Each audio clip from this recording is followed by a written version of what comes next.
បាទជ្រាបសួរអ្នកនរគ្នាថ្ងៃនេះខ្ញុំមានវីដេអូមួយទៀតទាក់ទងទៅនឹង Microsoft Word អំពីការប្រើប្រាស់ Save អូខេ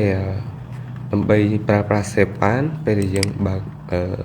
ការងារ Word របស់យើងមកដាក់ Save យើងចូលទៅកាន់ Insert បន្ទាប់មកអ្នកគ្នាចូលកន្លែង Save អញ្ចឹងក្នុង Save គឺវាមានទ្រង់ទ្រាយច្រើនបែបនេះអញ្ចឹងយើងជ្រើសយកទ្រង់ទ្រាយ Save មួយណាដែលយើងចង់បានអូខេឥឡូវខ្ញុំចង់បានលក្ខណៈជា4ជ្រុងអញ្ចឹងខ្ញុំយកវាមកគូអូខេតែយើងដាក់បន្ថែមទៀតខ្ញុំចូល Insert Save ហើយខ្ញុំជ្រើសរើសទ្រង់ទ្រាយ Save មួយដែលខ្ញុំចង់បានអូខេអញ្ចឹងខ្ញុំយកម៉ៅមកចុចចំណុចទី1ទាញមកចំណុចទី2គឺខ្ញុំគូបានហើយអញ្ចឹងឧទាហរណ៍ថាយើងអត់ឲ្យវាខូចទ្រង់ទ្រាយទេតែយើងគូបែបណាអញ្ចឹងអូខេខ្ញុំត្រូវ save មួយឧទាហរណ៍ថាទ្រង់ទ្រាយសញ្ញាបូកនេះអញ្ចឹងឧទាហរណ៍ថាខ្ញុំគូមកវាខូចទ្រង់ទ្រាយអញ្ចឹងមែនអត់អញ្ចឹងអ្នកគ្នាត្រូវចុច shift ឲ្យជាប់អ្នកគ្នាចុច shift ជំនួយពេលយើងទាញមកទោះបីយើងទាញអត់ត្រង់ក៏វារត់ត្រង់ឲ្យអូតូដែរអូខេអញ្ចឹងឧទាហរណ៍ថាយើងចង់ព្រិចរោមគឺយើងព្រិចរោមទៅរូបភាពដែរអូខេបើសិនអ្នកគ្នាព្រិចរោមកុំឲ្យវាខូចទ្រង់ទ្រាយគឺអ្នកគ្នាចុច shift ជំនួយដូចគ្នា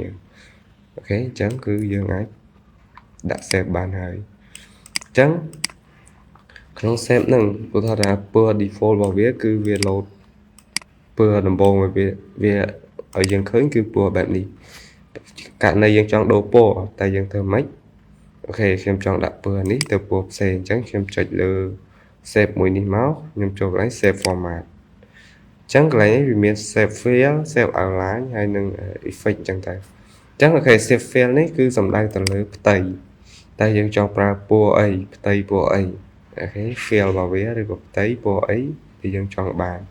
បើសិនអ្នកគ្នាអត់ចង់ឲ្យមានផ្ទៃទេអ្នកគ្នាដាក់ no file អូខេអញ្ចឹងអូខេខ្ញុំចង់បានផ្ទៃពណ៌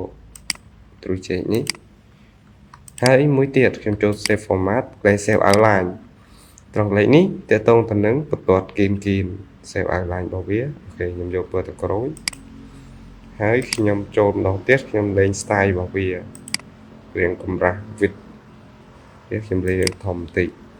ឬក៏អ្នកគ្នាចង់ប្រើ style ផ្សេងយើងចុចអូខេអញ្ចឹងខ្ញុំបាន save មួយហើយអញ្ចឹងមួយទៀតត្រង់កន្លែងនេះ effect អីគេគឺជា effect ដែលគេមានឲ្យយើងស្រាប់ឲ្យយើងចង់ប្រើ effect មួយណាឧទាហរណ៍នេះមើលទៅលក្ខណៈ 3D អូខេយើងមើលវាស្អាតចេះអានេះការប្រើប្រាស់ save អូខេខ្ញុំទាញវាយកដាក់នៅទីនេះអានេះដាក់នៅទីនេះខ្ញុំលេង effect មួយនេះមួយទៀតអូខេអញ្ចឹងខ្ញុំសុំដូរពណ៌យើងចូលតាណាចូល save file ខ្ញុំដាក់ពណ៌នេះអូខេអញ្ចឹងនេះរបៀបការដាក់ save អញ្ចឹងសូមអ្នកគ្នាតាមទាន់ហើយអ្នកគ្នាអាចយកវិធីនេះទៅអនុវត្តបានហើយរៀនប្រើវាទាក់ទងទៅនឹង save file save outline និង effect អូខេអញ្ចឹងខ្ញុំបង្ហាញបន្តិចទៀតនៅក្នុងនេះយើងអាចសរសេរអក្សរចូលបានបន្តយើងចង់សរសេរអក្សរចូលក្នុងនេះខ្ញុំសរសេរថាសួស្ដីអូខេអញ្ចឹងក្នុងនេះយើងអាចដូរ font បានខ្ញុំ select លើវាមកខ្ញុំចូល home ខ្ញុំដាក់ដូរ font មកអូខេខ្ញុំយក Moonlight ឲ្យរៀងច្បាស់ហើយអូខេខ្ញុំលេងអក្សរពណ៌ខ្មៅចុះសូមអក្សររៀងធំបន្តិចរៀងទូចមកអូខេប៉ុណ្ណេះអញ្ចឹងអូខេអញ្ចឹងខ្ញុំបាន save មួយហើយខ្ញុំអាច share អក្សរចូលក្នុងនេះគឺយើងអាច share អក្សរចូលបានដែរអូខេបាទអរគុណចំពោះការតាមដានហើយអ្នកគ្នាអាចជួយចុច subscribe និង like ម្នាក់មួយផងសូមអរគុណ